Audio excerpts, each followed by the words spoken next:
कमलनाथ ने कहा, बच्चों की मौत के लिए सरकार जिम्मेदार, केवल 5% दवाइयों की हो रही टेस्टिंग मृतकों के परिजनों से भी मिले।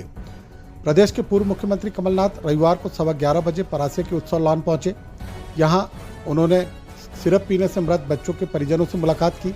परिजनों से मिलकर श्रद्धांजलि देने के बाद उन्होंने पत्रकारों से चर्चा में कहा कि बच्चों की मौत के लिए सरकार जिम्मेदार है, केवल 5% दवाइयों की टेस्टिंग हो रही है, बिना टेस्टिंग की दवाइयां बेची जा रही है। उन्होंने इस घटना को बड़ी त्रासदी बताया और खुद के लिए दुख का कारण बताया। छिंदवाड़ा के पूर्व सांसद नकुलनाथ उनके साथ थे। कमलनाथ ने कहा कि दवाइयां तमिलनाडु से निकली, यहां इकट्ठा हुई, इसलिए बात पकड़ी गई। दवाइयां अन्य जगहों पर भी गई होगी। बीमार होने और मौत होने से बात सामने नहीं आ पाती। अभी भी बहुत से लोग होंगे जिनकी मौत हुई है। रूंधे गले से कमलनाथ ने कहा कि उन्हें बहुत दुख हुआ। कमलनाथ की परिजनों से मिलने के बाद 2 बार आंखें भर आई। एक बच्चे की मां को रोता देखकर वे भावुक हुए। वहीं पत्रकारों से चर्चा के दौरान भी उनका गला भर आया। उन्होंने कहा कि उनका मन था सबसे मिलने का, लोगों से मिलकर दुख हुआ। उन्होंने कहा कि बिना टेस्टिंग के दवाइयों को बेचने की परमिशन दी जा रही है, ऐसी कोई दवाई नहीं बेच सकता।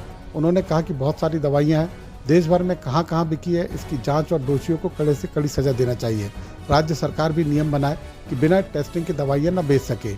इस त्रासदी में छिंदवाड़ा पहले नहीं आने के भाजपा के आरोपों पर कमलनाथ ने कहा कि मैंने 50 लाख का मुआवजा देने की मांग की है।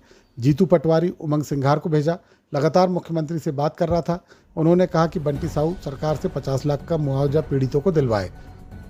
कमलनाथ ने कहा कि इस मामले में पहले पता नहीं चल पाया कि मृत्यु का कारण क्या है। मेडिकल कॉलेज उन्होंने बनवाया था, इसका बजट रोक लिया गया। कमलनाथ ने कहा कि इस घटना के पीछे पुराने कलेक्टर की भी गलती है। 5% दवाइयों की भी टेस्टिंग की। ये दवाई तमिलनाडु से प्रदेश की कई जगहों में गई, वहाँ कितनों की मृत्यु हो गई, इसका कोई हिसाब नहीं। ये तो यहाँ इकट्ठी हुई इसलिए बात पकड़ी गई, पर दूसरे ज़िलों में किसी कोई बीमार हो गया, डेथ हो गई, उन्हें कहा चला, उनको समझ नहीं आया किस लिए।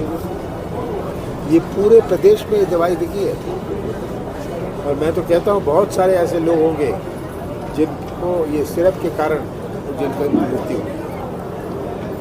ये मुझे तो बहुत दुख हुआ, यहाँ के हिम्मत नहीं पड़ रही थी कि मैं यहाँ आऊँ और इन सब से मिलूँ, पर एक तरफ से तसल्ली भी हुई, सबकी बात नहीं सुन पा रही।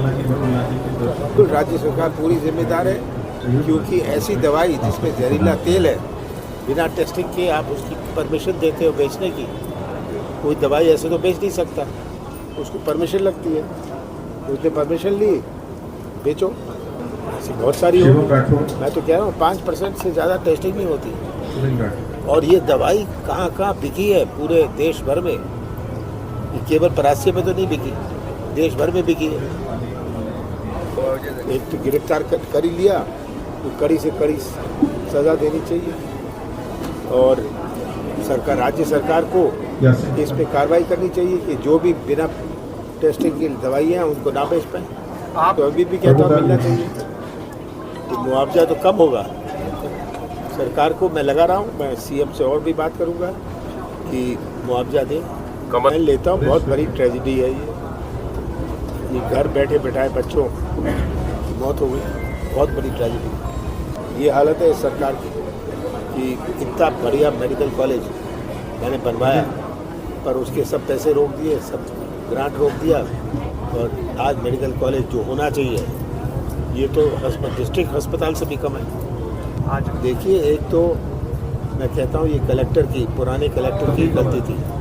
उसको फ़ौरन इसमें जब पहली डेथ हुई, दूसरी डेथ हुई, अभी पहली डेथ जिसकी हुई उसने बताया जांच करवाते। तो मैंने जीतू पटवारी को भेजा, उमंग सिंघार को भेजा। मैं भीड़ नहीं करना चाहता था, उनके साथ आ जाओ, वो भी मेरे साथ आने को तैयार थे, आज भी आने को तैयार थे, कह रहे थे हम आएंगे। तो ये तो कहने की बात है। मैंने जो राज्य सरकार, अब बंटी साहू जाए और राज्य सरकार से 50 लाख रुपये मुआवजा दिलवाए।